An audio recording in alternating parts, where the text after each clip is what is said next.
to our Pages for the Ages Halloween special. Stick around. On today's episode, I'll be showing you how I made this spooky paper gift bag.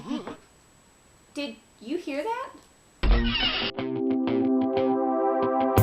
Scrapbooking is the best way to capture memories and make them last a lifetime.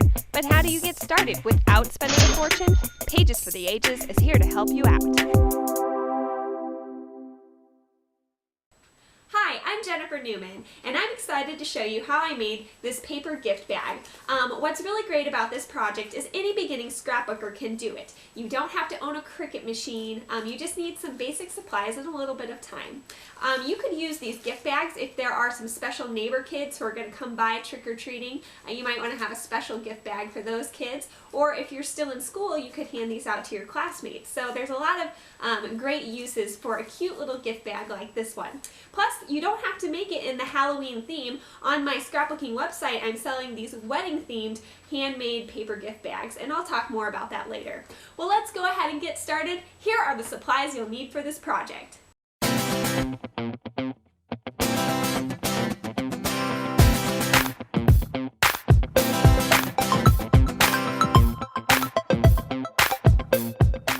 Let's get started. Your first task is to preheat your glue gun. Go ahead and plug that into the wall, making sure it's in a place where you and other folks in the room won't step on it. You might want to keep it on a piece of board so it doesn't leak sticky glue everywhere.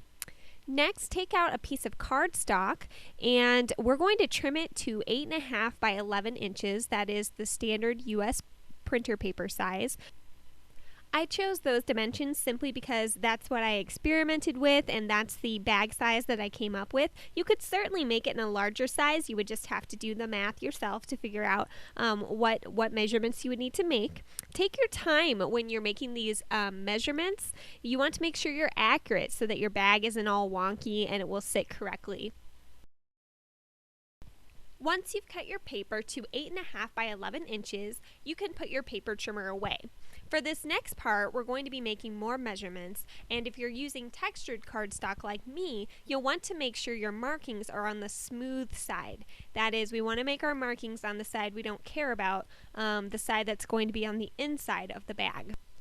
The first measurement we want to find is the center of this edge of the paper, the side that is 8.5 inches. So that would be 4 1/4 inches.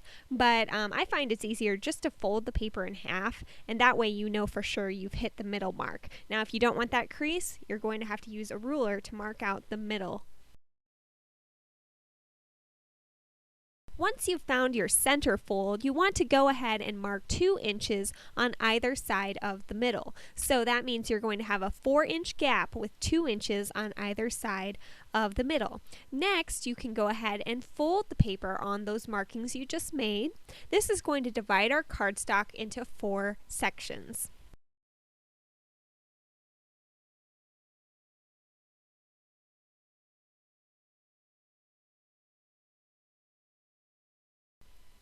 Now we have to make some similar markings on the 11-inch edge of our cardstock.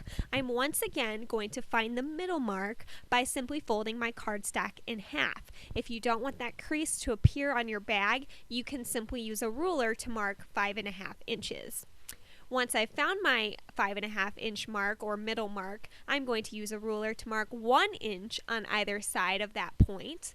And then, just as we did on the other side, fold at those markings we made. Just fold the paper back.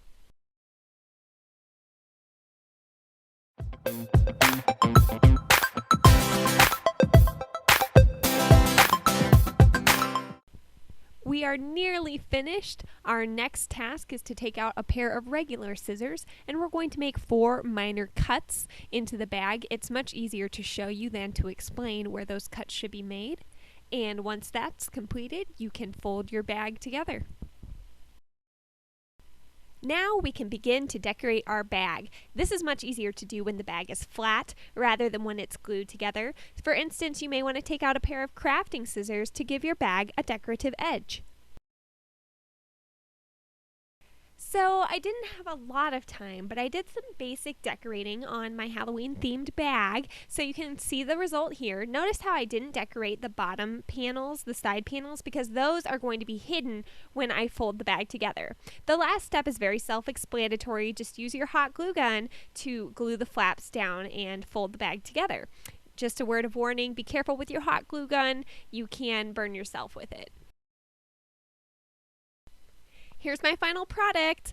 My goodie bag is complete, except I need to put some goodies inside. Now, this bag looks kind of small, but you can actually fit a lot into it. Here I'm showing you I'm putting in some tissue paper, homemade cookies, pencil, suckers, and at the end, if you make a little hole punch, you can string some ribbon through to tie the whole thing together. Before I go, I just want to tell you guys about my handmade wedding gift bags, which I'm selling in my shop right now. I spent a lot of time on these. They would be perfect for anyone you know who's getting married soon, because everyone needs to give a gift to their bridesmaids or to their bridal attendants. These bags are adorable. They measure 4 inches by 4 inches by 2 inches. They would be perfect if you have a jewelry gift that you're giving to someone. You can see I added some shiny curling ribbon on the side, and there's an embossed pink heart. It also comes with the tissue paper as well as the bag tie so you can close it up. Now, these are selling in my shop at pagesfortheages.artfire.com in packs of 5, but let me know if you need a custom order. They're $19.95 plus shipping.